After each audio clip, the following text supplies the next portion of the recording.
আজকে বাসায় পিৎজা বানালাম। রেসিপিটা আপনাদের সাথে শেয়ার করছি। হ্যালো, আসসালামু আলাইকুম। ওয়েলকাম করছি আমার নতুন একটি ভিডিওতে।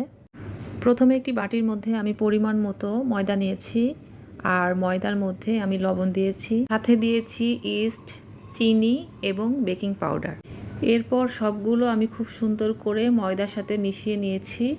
এরপর আমি কুসুম গরম পানি দিয়েছি এবং তারপর খুব সুন্দর করে মিশিয়ে আমি একটি পারফেক্ট ডো তৈরি করে নিয়েছি। আর একটু তেল দিয়ে আমি রেস্টে রেখে দিয়েছি।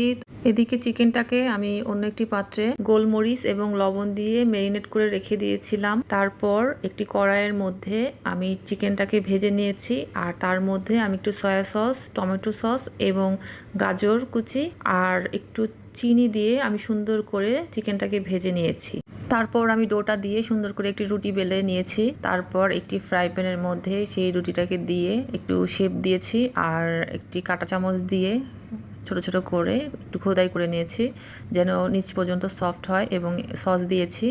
এরপর আমি পুরা রুটির মধ্যে সসটাকে ছড়িয়ে নিয়েছি, আর চিকেন দিয়েছি, আর আমি ক্যাপসিকাম দিয়েছি, সাথে দিয়েছি মাশরুম এবং রিং করে কেটে নেওয়া পেঁয়াজ।